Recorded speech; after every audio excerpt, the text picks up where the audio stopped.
साथियों नमस्कार, मैं राम प्रताप सिंह कुशवाहा। हमारे चैनल ज्ञान एंड नॉलेज के प्रोग्राम मंथन में आप सबका स्वागत है, अभिनंदन है, वेलकम, सुस्वागतम।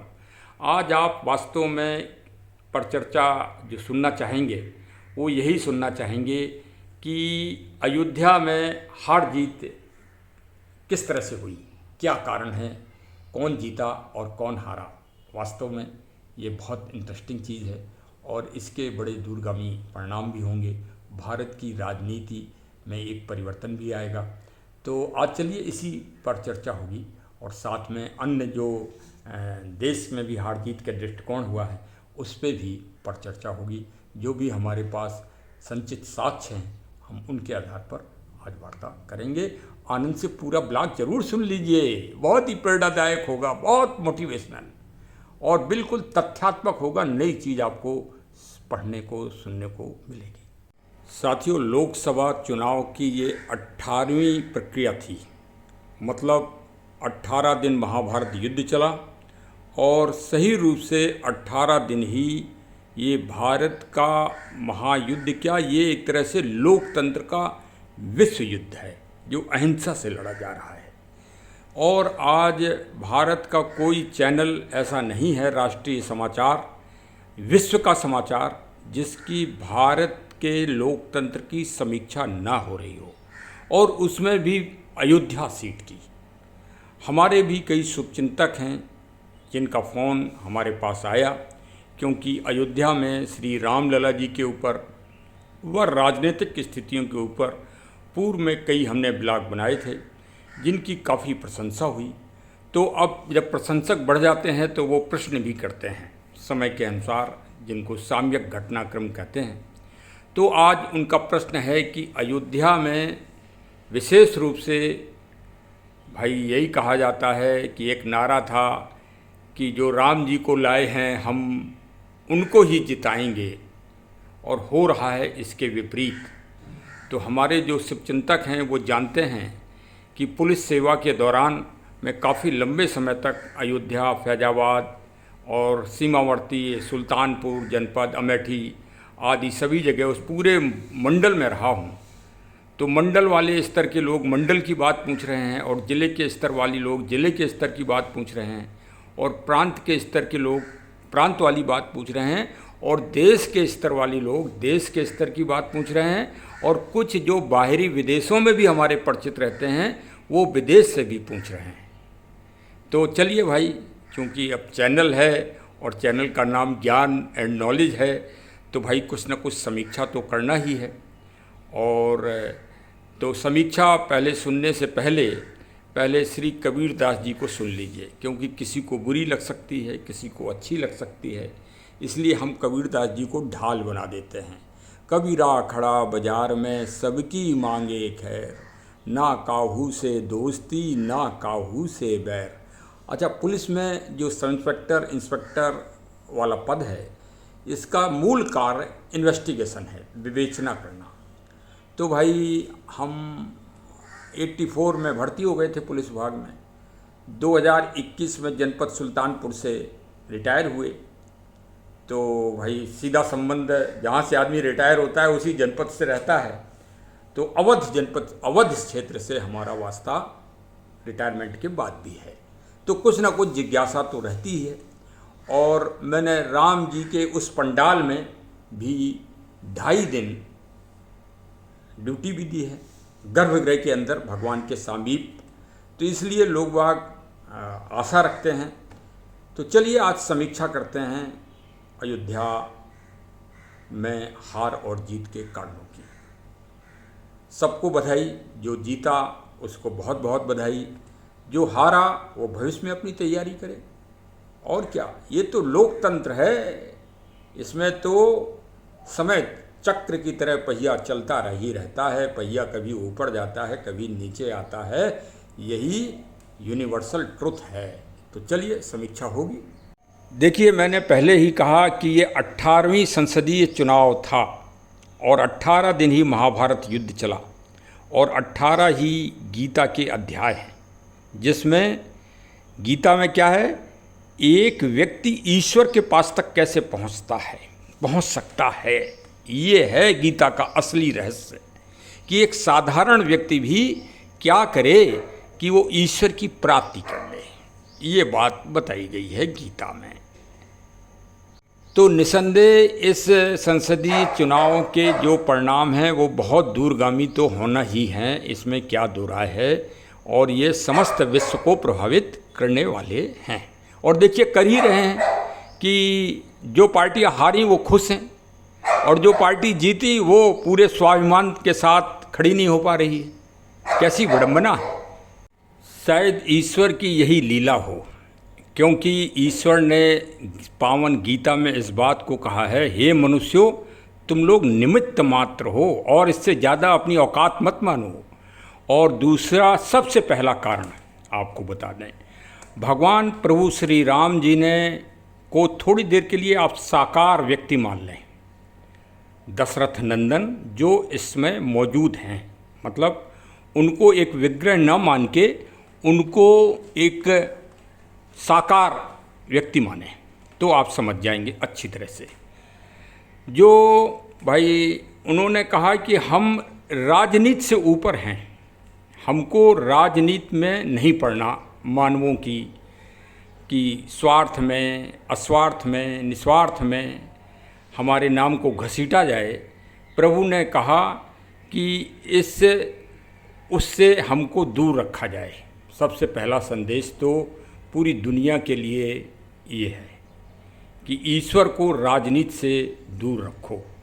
वो वास्तव में श्रद्धा, विश्वास और अविरल रूप से वो भाई राजा ही हैं इस ब्रह्मांड के। तो राजा तो भाई राजा ही होते हैं, उनको किसी राजनीतिक पार्टी में नहीं पड़ना चाहिए। जिस तरह से वर्तमान समय में इंग्लैंड में जो नाम का राजा है, इंग्लैंड में देखिए दुनिया में राजा ख़त्म हो गए, लेकिन इंग्लैंड में राजशाही और किंगशाही आज भी है। अब यही देख लो कथनी और करनी में कितना अंतर होता है दुनियादारी में।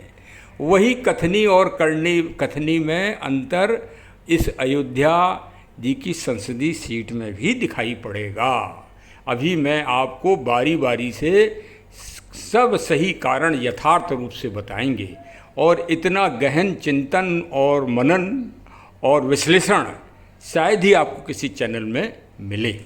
और मैं मूल इकाई से बताऊंगा कि वास्तव में हार जीत के मुख्य कारण क्या क्या रहे और उनका प्रभाव आप देश की जो अन्य सीटें हैं उन पे भी समायोजित कर सकते हैं, उनसे मूल्यांकन कर सकते हैं, अन्य सीटों का भी, ये भी हम आपको बताएंगे।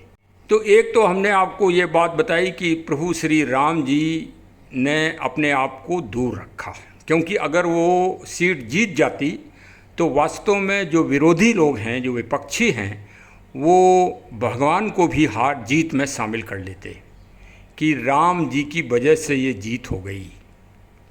और देखिए राम जी की माया देखिए कि यहाँ तो सीट हरा दी उस पार्टी को, राष्ट्रीय भारतीय जनता पार्टी को सीट यहाँ हरा दी, लेकिन देश की सीट उनको दे दी। देखिए कैसी विडंबना है।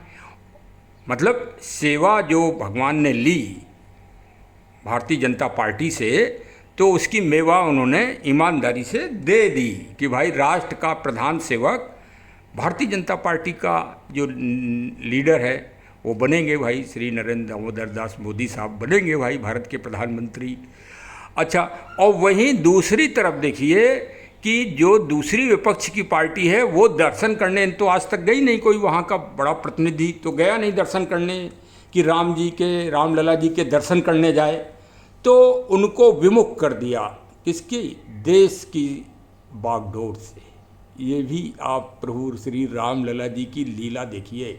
देखिए हमने पंडाल में ड्यूटी दी है, 2 ही दिन दी है बड़ी मुश्किल से, लेकिन हमने कुछ उनकी लीला का अनुभव किया, वही मैं बता ही देता हूँ। मन तो करता है कि मत बताओ किसी को, लेकिन मैं ये कर देता हूँ संकल्पता।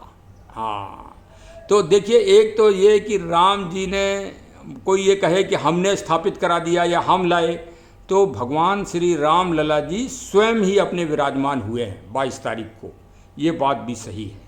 22 जनवरी 2024 को वो अपनी लीलाएं करके स्वयं हाजिर हुए, सुप्रीम कोर्ट का निर्णय अपने पक्ष में करवाया, देश का माहौल अपने पक्ष में कराया, और एक भी बूंद खून पूरी दुनिया में उनके नाम से जब नहीं बहा तब वो विराजमान हो गए।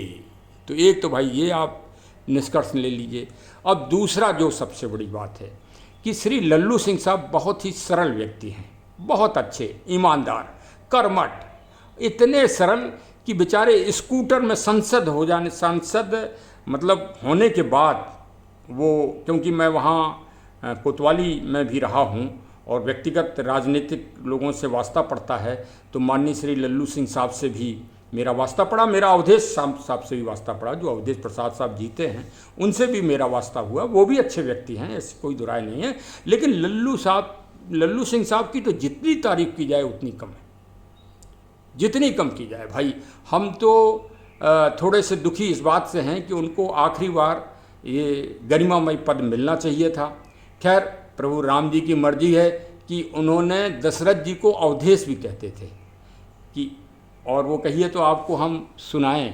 आप लोग तो हो सकता है भाई आप नए पढ़े लिखे हो, इंग्लिश मीडियम स्कूल में पढ़े हो, तो आप नहीं जान पाते होंगे कि कवितावली में एक बहुत सुंदर जो है वो तुलसीदास जी ने 2 लाइन लिखी हैं, अभी मैं आपको बताता हूँ। अवधेश के बालक चार सदा तुलसी मन मंदिर में बहरे। फिर से सुन लीजिए, कविता वाली सुन लीजिए, क्योंकि अब भाई इसलिए और ज़रा दोबारा सुन लीजिए, क्योंकि भाई जो जीते हैं उनकी पार्टी के सदस्य, अब तो खैर उन्हें निकाल दिया गया है, माननीय श्री स्वामी प्रसाद जी, अभी तक तो वो रामचरितमानस को गाली देते हैं और अपमान करते हैं। अब अगर उन्हें कवितावली की ये चौपाई मालूम पड़ जाएगी तो कहो फिर अपमान करने लगें, कवितावली कवि जलाने लगें, तो बड़ी चिंता होती है कि भाई सुनाए कि ना सुनाए, लेकिन सुन लो फिर भी। अवधेश के बालक चार सदा तुलसी मन मंदिर में बहरें। इसलिए हो सकता है कि दशरथ जी को भी अवधेश कहते थे तुलसीदास जी, तो हो सकता है कि अवधेश का सम्मान रख दिया हो रामलला जी ने, उनकी लीला तो वही जाने। लेकिन दर्शन नहीं किए पार्टी वालों ने तो बड़े मायूस होंगे और उनका भी स्वाभिमान नहीं रहा। हाँ, देखिए हम बहुत क्रमगत वो कहेंगे, बहुत अच्छी तरह सुनिए हर चीज़ को। हाँ, हमें किसी से लाग लपट नहीं है भैया। हाँ, जो सत्य है वो सत्य है, यथार्थ बोलो। अब देखिए 22 तारीख को प्रभु श्री रामलला जी विराजमान हुए, सत्य बात है, बहुत अच्छी तरह से हुए और शुभ मुहूर्त में हुए, उसमें कोई प्रश्न चिन्ह नहीं है, कोई विवाद नहीं है।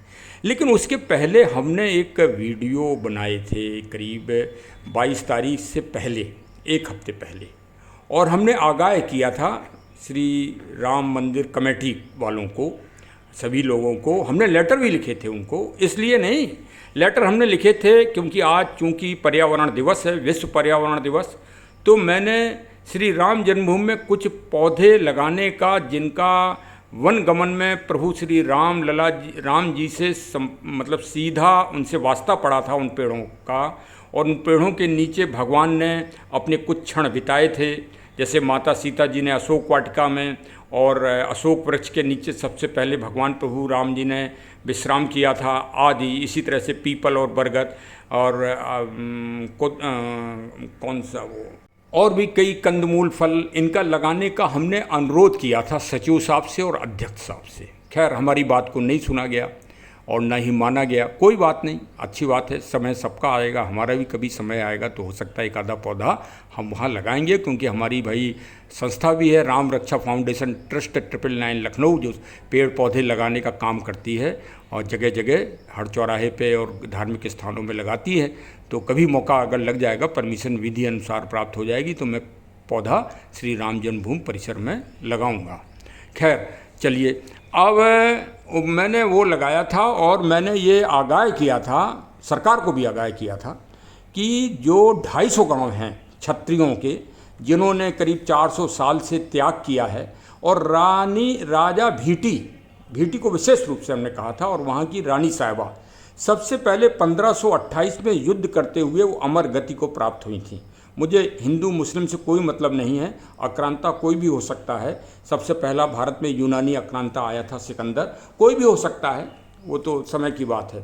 तो जो युद्ध हुआ था भाई, सत्य और असत्य पे युद्ध होता है, तो सत्य कौन था? वो सत्य हमेशा सत्य ही रहेगा, और जो असत्य है वो हमेशा खलनायक रहेगा। तो जो युद्ध हुआ था उसमें राजा भीटी और रानी भीटी साहिबा सबसे पहली महिला शहीद वीर गति को पाई थी। हमने अनुरोध किया था कमेटी वालों से कि उनके परिवार के एक एक सदस्य को अवश्य बुला लिया जाए और सम्मान समारोह में शामिल किया जाए। खैर वो भी नज़रअंदाज किया गया, ना तो वहाँ से कोई किसी को बुलाया गया, ना वहाँ किसी को बुलाया गया, और ना ही उन क्षत्रिय परिवार लोगों को सम्मान दिया गया। बस समझ लीजिए आपकी वहीं से अयोध्या की हारने की भूमिका तैयार हो गई थी, एक चीज़।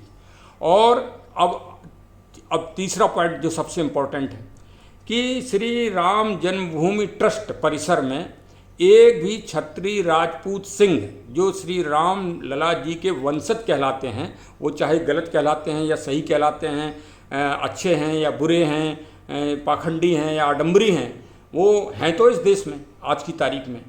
कह नहीं सकते कि आप नहीं कह सकते, क्योंकि राजा जयपुर के राजघराने साहब ने पूरा चिट्ठा दिया है अपना कि हम उनकी 300 पीढ़ी भी हैं।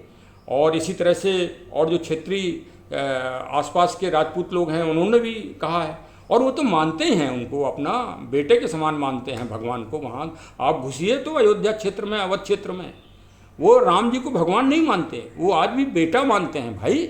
अरे वहाँ ससुराल, जहाँ मणि पर्वत, जहाँ पर सोना चांदी सब आया था जनक जी का, और ये बगल के जो गांव हैं जहाँ पर जनक जी का डेरा डला था, वो पूरा उनके रिश्ते बड़े वैसे हैं। आप घुस के तो देखिए, तो वहाँ तो उस तरह का बोध है, और आप सबने मिल के उनका अपमान किया है।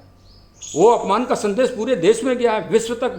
विदेश में जो राजपूत लोग हैं उनने अपना अनादर माना है। मेरी तो कई कनाडा में जो क्षत्रिय लोग हैं उनसे संपर्क हुआ, और उन्होंने अनुरोध किया कि उस कमेटी में शामिल किया जाए हमको, और आज की तारीख तक नहीं किया गया। अगर यही हाल रहा तो भविष्य भी खराब हो जाएगा। और इसी का कारण ये है, वो 250 गांव की रिश्तेदारियां पूरे बाराबंकी में, सुल्तानपुर में, अमेठी में, और आसपास गोंडा में, सब जगह हैं। वो तो गोंडा में उनको ब्रजभूषण सिंह जी के लड़के को टिकट मिल गया, वरना वो उधर भी साफ हो जाता, पूरा मोर्चा साफ हो जाता। हाँ भाई, आप क्षेत्रीय लोगों का अगर अपमान करोगे और वो जो भगवान के लिए समर्पित हैं और उनको सम्मान नहीं मिलेगा, तो फिर भाई वारी वाह, आपने कमेटी बना ली और 15 लोग अपने रख लिए हैं, और वो बेचारे जो है मरे लड़े कटे, और मतलब पूरा बाहर के लोगों को शरण दी, खाना खिलाया, कार सेवा कराई, और उनको कोई प्रतिफल ही नहीं मिला। तो ये तो भाई बीज बो दिया गया 22 जनवरी को। इसको अगर सुधार नहीं किया गया तो बहुत दयनीय स्थिति रहेगी यहाँ पर। अब अपना समझ लो भाई। पांचवा कारण उठा गुजरात से। पांचवा कारण, सांसद हैं श्री रूपाला जी। यद्यपि उन्होंने तो अपना रूप बना लिया, वो तो जीत गए साहब, लेकिन उन्होंने कम से कम 50 सीटों का नुकसान किया। और आपको एक बात और बता दें, 1 तारीख को हमने अपने चैनल से एग्जिट पोल किया था सभी पार्टियों का, और एग्जिट पोल में मैंने करेक्ट भारतीय जनता पार्टी के सामूहिक रूप से 300 बताए थे सदस्य, कि 300 सदस्य जीतेंगे। तो देखिए नियर अबाउट 300 ही निकले। अब आप ये देख लीजिएगा कि हमारे चैनल का जो सटीक विश्लेषण हुआ वो कितना सटीक हुआ। और बकाया में मैंने कह लिखा था उसमें कि अन्न है, हाँ, तो वो भी बिल्कुल सटीक निकला। तो ये ऑब्जर्वेशन सही है। और हमने इसके लिए एक अलग ब्लॉग भी बनाया था और आगाह भी किया था कि संभालो भाई, नहीं तो क्षत्रिय लोग नाराज़ हो गए हैं। और देखिए, फर्स्ट राउंड और सेकंड राउंड लोकसभा का जो चुनाव हुआ उसमें उत्तर प्रदेश के पश्चिम की सीटें हुई, और वो पश्चिम की सीटें जो हर बार बीजेपी जीतती थी, और वो इस बार निकल गई उनके हाथ से। हाँ, वो तो मथुरा वथुरा बच ही गई, मथुरा आगरा बिल्कुल थोड़ी थोड़ी बच गई, वरना वो भी साफ हो जाती। और इसका एन कैन पे कारण असर पूरे भारत में पड़ा, वो अयोध्या में सबसे ज़्यादा पड़ गया। देखिए, अभी तक के तो जो विषय आपने सुने वो बहुत ही गंभीर सुने। अब हम वो सुना रहे हैं जो लौकिक हैं, मतलब स्थानीय स्तर के, वो भी आप सुन लीजिए। देखिए, हनुमान जी के कोतवाल कौन है और हनुमान जी के राजा कौन है, ये आप जान लें। हनुमान जी के राजा श्री राम जी नहीं है, वो तो राम लला ही हैं, इसीलिए 5 वर्ष के ही उनका विहंगम विग्रह बना है। हमने कई विचारकों से पूछा है कि श्री राम लला जी की मूर्ति 5 वर्ष की ही क्यों रखी गई स्वरूप में, तो इसका अभी तक किसी ने हमें सटीक उत्तर नहीं दिया। आप अगर सुन रहे हो तो आप हमें बताइएगा। खैर, वो तो रामलला ही है। हनुमान जी महाराज सारी व्यवस्था देखते हैं। तो एक बार हमने हनुमान सीरियल देखा, तो सीरियल में हनुमान जी बच्चे थे, तो उन्होंने ये मतलब अपनी माँ से ये कहा या उनकी माँ ने शिक्षा दी कि जो बिगर कर्म किए जिसको अन्न प्राप्त होता है या धन प्राप्त होता है, वो धन अपयश में जाता है। बात समझिए आप हमारी, कि जो धन बिगर कर्म किए किसी भी व्यक्ति को कहीं से भी प्राप्त हो, जैसे अगर कहीं से रिश्वत का पैसा मिल जाए, कहीं डकैती के हिस्से का पैसा मिल जाए, कहीं भ्रष्टाचारी ठेकेदारी में पैसा मिल जाए, तो वो अपयश में जाएगा पैसा, वो कभी यश में खर्च नहीं होगा ऐसा पैसा। ये नोट कर लो आप, हम नहीं कह रहे हैं, हनुमान जी महाराज ने किया है। तो देखिए, सबसे बड़ा हार का कारण अब ढूंढ लीजिए आप, भारतीय जनता पार्टी ने अन्योदय योजना बन चलाई है जब से कोरोना के बाद से, कि हम 2029 तक गरीबों को और असहाय लोगों को अन्न देंगे। बिल्कुल आप दीजिए, लेकिन हनुमान जी ने जो कहा है वो भी तो सत्य है कि अगर वो जो दिया है आप देते हो, तो वो राशन वाली दुकान में पहुंचता है। हमारी स्थानीय के बहुत बड़े गुप्तचर लोगों से बातचीत हुई, सीक्रेट गुप्तचर का नाम नहीं बताया जा सकता मुखबिर में, और हम तो पुलिस की नौकरी में रहे, तो मुखबिर का नाम हम नहीं बता सकते। मुखबिर ने हमें ये बताया है, और मुखबिर की बात पे विश्वास करना ही पड़ता है। पूरा पुलिस तंत्र मुखबिर की सूचना पे चलता है, और पूरी अदालत, माननीय अदालतें भी पुलिस वाले से ये नहीं पूछती कि तुम्हारा मुखबिर कहाँ है, लाओ हमारे सामने दिखाओ। आज तक किसी अदालत ने नहीं पूछा, न लोअर अदालत ने, न भारतीय सुप्रीम कोर्ट ने, किसी ने नहीं पूछा। भाई कितनी बड़ी बात हमने, देखो इसीलिए कह रहे हैं हमारे चैनल को सब्सक्राइब कर लो। और भाई सब्सक्राइब आप लोग करते नहीं, सुनते बहुत हो लेकिन सब्सक्राइब नहीं करते। अरे सब्सक्राइब कर लो, ऐसी जानकारी कहीं नहीं मिला करेगी आपको। अच्छा, तो मुखबिर हमारे खास ने बताया कि साहब जो क्षेत्र में राशन की दुकानें हैं, जहाँ सस्ता गल्ला आजकल मिल रहा है, सरकार के द्वारा खूब दिया जा रहा है, वो सत्य बात तो यह है कि वो इधर से लिया जा रहा है। कितना खाएगा आदमी, जरा अनुमान करो, किसी विशेषज्ञ से पूछो कि जितना सरकार गल्ला दे रही, क्या इतना महीने में आदमी खा लेता है? जरा समीक्षा करो आप।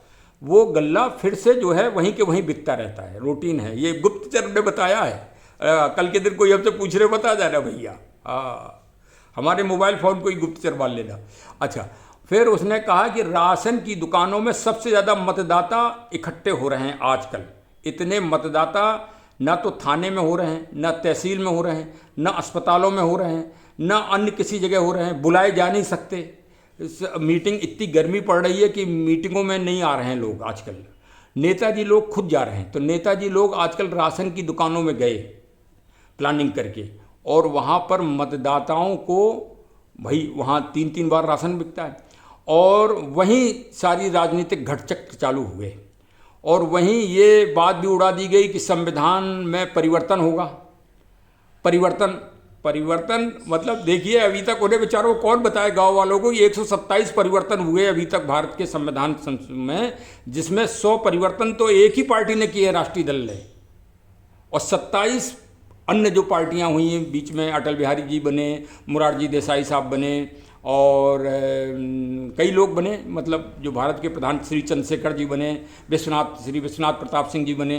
सब ने परिवर्तन अपने अपने समय के हिसाब से किए हैं। अभी माननीय मोदी जी ने भी किए हैं।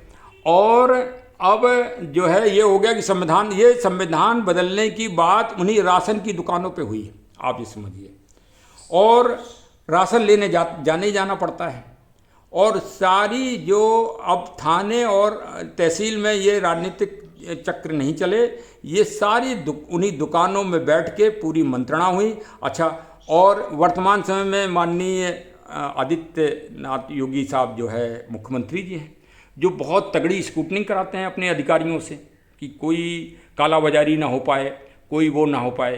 तो जो राशन की दुकानों का मार्जिन था दुकानदारों का, क्योंकि वो तो माला माल हो ही जाते हैं भाई, क्योंकि सरकार से उन्हें कमीशन भी मिलता है, मतलब जो भी कुल मिला के ये एक जनरल ओपिनियन है कि जो जिनको राशन की दुकान हो जाती है वो माला माल हो जाते हैं, सेठ हो जाते हैं वो क्षेत्र के।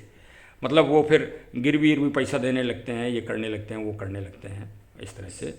हाँ, कोई व्यक्तिगत ना ले भाई इसको। हाँ, कई अच्छे लोग भी हैं, ऐसा हम नहीं कह सकते। हाँ, लेकिन अधिकतर ऐसा सुना जाता है, आम जो चर्चा है, क्योंकि पुलिस में भी नौकरी रहे तो वहाँ भी ऐसा सुना जाता था। और मदद भी करते हैं वो। हाँ, पुलिस की बहुत अच्छी मदद करते हैं, बहुत अच्छे, मतलब वो सहयोगी लोग होते हैं राशन वाले। ऐसा हमारी कोई व्यक्तिगत उनसे वो नहीं है। लेकिन हम जो घटनाक्रम हुआ बता रहे हैं। फिर वहीं पर जो है ये हुआ कि देखो, अब ये तुम्हें मोटा अन्न दे दिया गया, इतना मोटा, बताओ, बाजरा दिया जा रहा है, जुंडी दी जा रही है, इसका तुम क्या करोगे? सरकार तुम लोगों को पागल बना रही है। देखा। और जो वो थे राशन दुकान वाले, वो सरकार की सक्रियता के कारण कालाबाजारी नहीं कर पा रहे हैं। कालाबाजारी रुक ही गई है उत्तर प्रदेश में, अपराध ही रुक गया है। अब अपराध रुकने से कई लोगों को परेशानी तो हो ही जाती ना। रास्ता चलते चैन खींच लो, कितनी अच्छी बात है, मोटरसाइकिल से कोई महिला जा रही हो तुरंत लपक के चैन खींच लो, मिल गए 2 लाख रुपया। तो अब जिनकी चैन जो खींच रहे हैं और वो बेचारे चैन नहीं खींच पा रहे हैं, तो किसको? सरकार को ही तो गाली देंगे ना, पुलिस वाले को गाली देंगे। इसलिए पुलिस वालों को सबसे ज़्यादा गाली मिलती है। हाँ, पुलिस वालों को सबसे ज़्यादा गाली मिलती है। अब ये जब हम रिटायर हुए ना, और अब हम पैजामा कुर्ता पहन के निकल जाते हैं, चौराहों पे खड़े हो जाते हैं, थोड़ा आनंद लेते हैं, तब हमें मालूम पड़ा, आँख खुली हमारी, अरे यार पुलिस वाले को कितनी गाली मिलती है। अरे राव राव, चलना ही मुश्किल है, अब तो बाहर नहीं निकलते। हाँ, कितनी गाली यार, मतलब हमारे भाइयों को मिलती है। और खैर चलो, ये तो कुछ हास्य विषय भी होना चाहिए। कुछ ज़रूरी है, नहीं तो हमारा वीडियो कौन सुनेगा भाई, कौन हमें सब्सक्राइब करेगा। लेकिन हम जो बोलेंगे वो सत्य बोलेंगे, आनंद के साथ बोलेंगे। हाँ, अच्छा, अब सबसे मूल बात सुन लो। अब फिर हम वही कह देंगे कि सीता जी ने श्राप तो अयोध्या जी को दिया ही है। उससे अयोध्या बाहर नहीं है, अयोध्यावासी तो बिल्कुल ही बाहर नहीं है। अयोध्या में जो आदमी संपन्न आपको दिखाई दे, समझ लो वो अयोध्या का मूल नहीं है रहने वाला। या तो वो बिहार का है या और कहीं बाहर का है, वही संपन्न दिखाई देगा आपको। जाने ऐसी क्या बात है, ये हमने अयोध्या पोस्टिंग के दौरान देखी है। हाँ, तो अब लोग बाग कह रहे हैं कि विकास, सरकारें बड़ी बड़ी नारा देती हैं कि हमने इतना विकास कराया, अबे तो वोट मिल ही जाएगा। अरे भैया, अंधे व्यक्ति को भी ला दो तो अयोध्या में आज देख लेगा, इतनी रोशनी हो गई है पूरे सड़कों पे। तो भैया, जब रोशनी हो जाएगी तो कुछ जो उल्लू चमगादड़ होते हैं उन्हें परेशानी भी तो होती है। तो कुछ लोगों को बहुत ज़्यादा परेशानी है उस रोशनी से। हाँ, उस रोशनी से बहुत परेशानी हो गई कई लोगों को कि ये, और एक विकास भ्रम टूट गया अब सरकार का कि विकास कराओ तो हमें वोट मिलेगा। विकास कुछ नहीं। पूरे भारत का चुनावी रणक्षेत्र आप सर्वे कर लें, सिर्फ जातीयता पे चुनाव होता है भारत का। बस आप ये समझ लो। अभी तक हम इसके जातीयता का, हमारा चैनल किसी भी तरह का पक्षधर नहीं है, लेकिन सत्य बात यह है, और ये बड़ा चिंता का विषय है, जातीयता और असंप्रदायिकता पर चुनाव हो रहे हैं भारत के, और ये बहुत चिंतनीय है। इसके बारे में उत्तरदायी जो लीडरशिप हैं, चाहे वो पक्ष के हों या विपक्ष के हों या किसी भी तरह के ना हों, अगर वो राजनीतिक रूप से भारत की राजनीति कर रहे हैं तो इसको, और विश्व वाले मज़ा ले रहे हैं, दूसरे देशों वाले मज़ा लेते हैं, वो तो भारत को कमज़ोर ही देखना चाहते हैं। जब आप कमज़ोर होगे तभी आपका शोषण होगा। अगर आप कमज़ोर नहीं होगे तो कोई आपका शोषण नहीं कर पाएगा। यही घर की व्यवस्था है, यही बाहर की व्यवस्था है, और यही देश की व्यवस्था है। वो आपको कभी नहीं चाहते कि आप एक मजबूत राष्ट्र बने। कुल मिलाकर ये है। तो ये 2 चीज़ें जो हमने बताई, जातीयता और ये सांप्रदायिकता, इस पे पूरे भारत का चुनाव इस बार हुआ है, और ये एक चिंतनीय विषय है। इस पर जो भी उत्तरदायित्व लोग हों और जो जीते हों, इस बार नई संसद में बैठ के इस पे गहन मंत्रणा करें, और भारत के वातावरण को, क्योंकि आज पर्यावरण दिवस है, विश्व पर्यावरण दिवस, तो आपको प्राकृतिक दृष्टि से भी भारत को सुंदर और सुसज्जित बनाना होगा। साथ में विचारधारा की शैली के आधार पर ही भारत को एक महान राष्ट्र बनाना होगा। विचारधारा से ही कोई भी देश महान बन सकता है, और विचारधारा उच्चतम होना होगी। और अंत में तो हमें यही कहना पड़ेगा कि राम राज्य की अवधारणा से ही आपको चलना होगा। राम इसीलिए निर्विवाद रहते हैं। यदि भारतीय जनता पार्टी की सीट इस बार अयोध्या से निकल जाती तो भारत की राजनीति में उंगली उठाने वाले लोग हमेशा हमेशा के लिए उंगली उठाते। इसलिए प्रभु राम जी ने यहाँ पर अपने आप को अलग रखा है। और इस बार की भारत की जनता ने कई पक्ष और विपक्ष के लोग जो भारत की निर्वाचन व्यवस्था पर प्रश्न करते हैं, भारत की पुलिस व्यवस्था पर, विशेषकर उत्तर प्रदेश की पुलिस व्यवस्था पर जो उंगली उठाते हैं, उनको मुंह तोड़ जवाब दिया है, खींच के चाटा मारा है, लाल पड़ गया है चाटा। अब न ईवीएम के बात सुनाई पड़ रही है, अब जीत गए तो अब न ईवीएम की बात सुनाई पड़ रही है और न ही अब कोई अव्यवस्था दिखाई दे रही है पूरे देश में। और नहीं तो पहले कितना भ्रम फैलाते हैं, ऐसा भ्रम जीतने के लिए मत फैलाइए। हे राजनीतिक महानुभावों, इस देश को अभी बहुत शिक्षित करने की ज़रूरत है। सारे लोगों को शिक्षित बनाइए, अच्छे विचारवान बनाइए, नहीं तो भस्मासुर की कहानी तो आपने सुनी ही होगी। आप ही भस्म होंगे, कोई दूसरा नहीं आएगा भस्म होने के लिए। हाँ, आप धोखे मत रहिए, आप भस्म होंगे, कोई नहीं होगा भस्म। भस्मासुर की कहानी इसीलिए भारतीय प्राचीन ग्रंथों में सुनाई जाती है। हाँ हाँ हाँ, तो ये भाई उदाहरण है। तो चलिए, आज की परिचर्चा तो अब पूरी हो ही गई, आनंद लीजिए। और वास्तव में श्री राम लला जी तो राम लला जी ही हैं, और वो 5 साल के बालक विग्रह के रूप में क्यों बने, ये एक बड़ा विचारणीय प्रश्न है। यदि आपको इसका उत्तर सटीक आ रहा हो तो कृपया हमारे चैनल पर कमेंट करके हमें बताइए, जिससे हम कई लोगों की जिज्ञासा भी पूर्ण कर सकें। इसके बारे में भी कई विदेश से, कई देश से कई लोगों ने प्रश्न किए हैं कि भगवान रामलला जी की मूर्ति विग्रह का जो स्वरूप है वो 5 वर्ष का क्यों रखा गया।